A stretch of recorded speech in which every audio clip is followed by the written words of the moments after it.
What is up, everybody? Your boy is back, and I am back to give you guys an update on this LSA build right here. Now, if you're tuning in for the first time, this is a 1978 Caprice Classic Aerocoupe box Chevy with a 5.3 LS truck engine that I was previously supercharged with a Procharger, and I've since changed it over to a LSA style blower, and it's actually going really well. Now, recently I've been hung up on like a little bit of everything here as far as small little things and this and that. Every time I go try to start another side of the project, I get caught up. I need a new belt, I need this, I need that. So I haven't really been able to do anything at all. But in the beginning, it was going really smooth, and then of course at some point you probably are going to get caught up doing some things, and this is kind of where I'm at now. So I think I'm getting over the hump, but just to kind of just show you guys what's been going on and what I have been doing to get you guys caught up on everything, this is what this video is for. Again, if you're just tuning in for the first time, it's a 5.3 out of a 02 Tahoe that I did maybe 3 years ago. Now we're going LSA. It has all new Ict Billet bracketry as far as the accessories go. R4 compressor, because this was already in here before. Bigger style alternator, and it has a C5 power steering pump. Z01 water pump, and CTSV harmonic balancer. This right here is a upper radiator hose that came off of a 2005 Pontiac GTO. I'm using this also on my Chevelle, so I knew the route of the hose would get me fairly close to where I needed to go. What I'm probably gonna have to do is cut it in half, because as you guys can see, it's not gonna fit. It's off a little bit. So I ordered like a 3-inch radiator coupler or whatever. So I'll probably just cut it in half. That way I can kind of space it out and lengthen it out, and then that should work. I don't really want to do it that way, but I didn't really want to keep searching for a hose. I think what I'm going to do is go ahead and get it going and get it running, and then I'll search for one down the line. And if I find one, great. If not, oh well. All the setup as far as the accessories worked perfect. Finally was able to find a belt that worked. That took me a couple tries, but I actually got it. Also, I'm running a separate tensioner for the blower, so it's on its own dedicated drive. This bracket here and my tensioner, which is over there, is from LSX Concepts. They said that their tensioner would not work with any other AC setup. And when I was looking at it, I thought, well, I don't know if that's right. I think I can make it work with another bracket setup. So I did a lot of research. I actually ordered a Dirty Dingo, and then when I got it, I was like, oh, that's not gonna work. So I sent it back, and I found this one from ICT, and I love ICT Billet stuff, and I thought that this one would work, and sure enough, it clears. You just can't get any more closer than that. I mean, there's a fair amount of room in there if you're here looking at it, but it's close, y'all. It's close, but it actually works if it's well. So I'm glad that I was able to make that work. Moving on to the next thing, the fuel rail. So the fuel rail was kind of a challenge to get in. When I had the injectors inside of the fuel rail, I could get one side in, but I couldn't get the other side in. And it makes it a little bit challenging, because if you can see how those injectors are tucked away in there, well, when you install them and everything, this part of the rail was hitting in here, and you can see how far it's sitting in there where I couldn't get it in. Finally, after working it, I was able to get it in, and then I had a problem with the rail hitting this part of the bracket. And it wasn't allowing it to sit flush. So what I had to do was take this bracket off, cut it down, file it down and everything, grind it down, make it smooth. You probably can't really tell because it looks almost factory. And I painted it, put it back in. Now we are good to go there. So I still have to put the throttle body on. I actually have a accelerator cable bracket from Holley. I'll show you guys that in a moment. That's gonna set the this portion of it over on this side, which makes this now short because it won't reach over here. It has to come over here. So what I did is I went and got a cable from like a 90s style, mid 90s Chevy GMC. I think I actually got it from a Silverado because those cables are longer. And I actually temporarily kind of rounded it to see if it would work, because my idea would be to hide this under here, come over here, and then have it mount right here, because that's where the part of the throttle cable bracket's going to be. And it actually worked, so I think that's going to be long enough. If for some reason it's not long enough, or it gets too kinked up, or it's just too much resistance on it, then I'll probably just have to order a custom one from Low Car. That way I can make my own, and then you just have to chalk that up to, I wouldn't say a loss, but just add it to the list, y'all. Add it to the list. 2-bar map sensor on there right now. I think I need 3 bar, so I'm gonna take my 3 bar off my old one, put it on there, and that should call it good.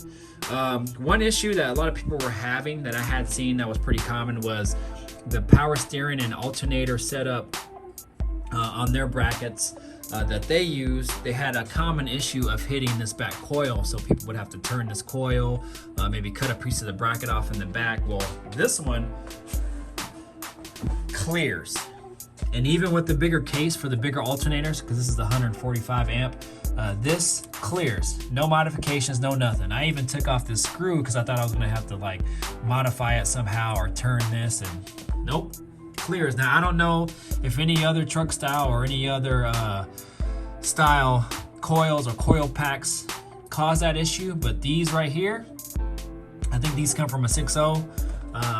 No issues at all, you guys, at all. The power steering pump on this requires a remote location reservoir, and mine never had a reservoir that was separate from the pump. So what I had to do is actually make my own bracket from like aluminum sheet metal, and that's where this is cut out, because the power steering reservoir actually slides right in there, and it sets right there. And it actually turned out really good. I was surprised that I was able to make that work. So it'll sit right there, and then I'll have to secure this down so it doesn't move or bounce around. But I'll show you the reservoir here in a moment. As far as the water for the lid, now you can run the hoses, I believe, directly to the heat exchanger, which is down there. But I actually want to be able to fill it myself and burp the system if I need to with a reservoir. I did some research and looking at reservoirs and things like that. Some are just really big, and I'm trying to save as much space as I can over on this side, because I want to be able to potentially run my intake and filter down here, so that way it'll get some fresh air. This hole was actually for my supercharger piping for my ProCharger that went to the intercooler. So what I'm doing is I'm trying to basically feed my filter down here, or let it rest right here, so it can get as much fresh air as possible. But I wanted a small enough reservoir that I would that would allow that to happen. So what I did is, on my Buick, I remember a long time ago when I owned the Buick, I never used the windshield wipers really at all. And the washer reservoir was just there. I mean, it was never used. Well, 10 years later, now I got the car back, and it was still sitting in the same spot, not even hooked up, nothing. So this is actually the bracket for it, and this is actually the reservoir for it. And as you can see, it's a pretty good size, you know? I mean, not too big, not too small, but I could also probably use it as an ice tank if I really wanted to. Now, I made a bracket right here for it, and my thought was to put it right here, just like that. Got it set in there like that. Then I could just set it right in here, and it would look like so. Now, I ordered some fittings that I'm going to have to drill out some holes here and here, and I ordered some fittings that I can actually screw in here, and they have gaskets, and I'll be able to screw some fittings in there with some barb hose ends, so that way I could run hoses from here, from the lid to the top fitting that I'm gonna put here. The out portion would go right here, and it was, you can see it was kind of like almost made for it, you guys. It'll go out from here down to the pump. You guys can kind of see the pump right there. So it'll go to the end portion of the pump there. It'll go out the pump to the heat exchanger, which is kind of tucked away down there, and then go through the heat exchanger flow, help cool it. The other end will come out and go back to the lid. So that is my thought. in regards to this. And I'm actually going to paint this black, and I think it would look pretty sharp in there, and also paint that black as well. I don't know if I'll have problems with maybe the water still being a little warm in there. I would imagine since it's coming out of there, it's going to be warm going into any style tank anyway. I know most tanks are aluminum, so I don't know if that helps kind of keep them cooler or not. I don't know. Worst case, I can always kind of just wrap it with like some Dynamat or Killmat or something like that, but I don't really think I'm going to need it. And the cool thing is I'll probably be able to use that as an ice tank. So I'm really about using my resources. And if I don't have to buy anything and I can just use something that's just kind of sitting on a shelf, and as long as it looks good and the functions of it is good and I'm not losing anything from it, then might as well go ahead and use it. So I'm really big on that kind of stuff. So the wiring I still have to figure out. Well, most of it's actually done. I'm gonna have to extend some of the wiring that goes to the throttle body, like the Ict and then a TPS. I'm gonna have to extend some of those as well, and then I can tidy up some of the wiring and make it look all nice and neat. Fuel pressure regulator, I'm probably going to mount somewhere back here. I haven't really figured it out yet, but those are my lines here and down there. So I think it makes most sense to kind of just put it back there. As far as anything else goes, you guys, I think that's pretty much it. That's kind of where I'm at in regards to all this. But yeah, that belt worked great. I think it was like a 99 3/4 inch long belt, I believe. So it worked perfect. And I think for the blower, I'm going to have to use like a 46, either a 46 to 46.5 inch belt, somewhere in there. The belt that I have coming is a 46 inch heavy duty Gates belt. The other belt is just a normal style 8-rib belt. That is about 46.3, I think, inches, I believe. Those two will come, hopefully one of those will fit. So let's go ahead and go over here. Now, this is what I was talking about for my remote power steering fluid reservoir. So that little cutout that I showed you on the bracket, so that's where that slides right in there. And then you have your out. I think this goes to the pump, and then you have your in on the return. So I think this is about a 3/8, and which also matches my car. And then this is a 3/4 inch. Now the other end that goes to the pump, the feed that goes into the pump, I think that's 5/8. So what I had to do was get a step down. So this is 3/4 to 5/8, and I have to put that in between the two hoses. So again, y'all, this is why I was saying that I kept getting caught up on like little things, and you know, I had to go to the store, get this, get that, whatever, and just really try to figure out what I wanted to do to make all this work. This right here, I can't remember if I showed you guys or not, but this is for the lid. So the little nipples on the lid, this is a 5/8 female that kicks out to a 3/4 inch barb fitting, or male. And see how it's 90, so it'll allow me to run my hoses at a 90, so the hoses that come out the lid won't come straight down, they'll just come straight over. And I'll show you guys here. So instead of the hoses coming straight down here, they'll kick out this way and go right to boom, where my little reservoir would be. So that's why I wanted to get those fittings. Now the part numbers on these, my power steering fluid reservoir, 603-952. This one right here, the little fittings, 800-290. This right here, the little step down, just in case you guys are running the same power steering pump, 470-80. So these are the fittings that I actually talked about that I was going to use in my tank. So as you can see, they have gaskets and all, and the nut on one end, and you have this nice flange on the other side. So when you put it in there, then you basically put the gaskets in between the two surfaces, you screw them down, and then hopefully that'll seal everything so it won't leak. So that's what I'm gonna use for those. Just gotta figure out, make sure I have the right sizes, and then call it good. These are just random hoses that I have for the coolant and the power steering lines and all that there. So again, just got those from O'Reilly's. I don't want to give you guys the part numbers on these ones because I think this is wrong.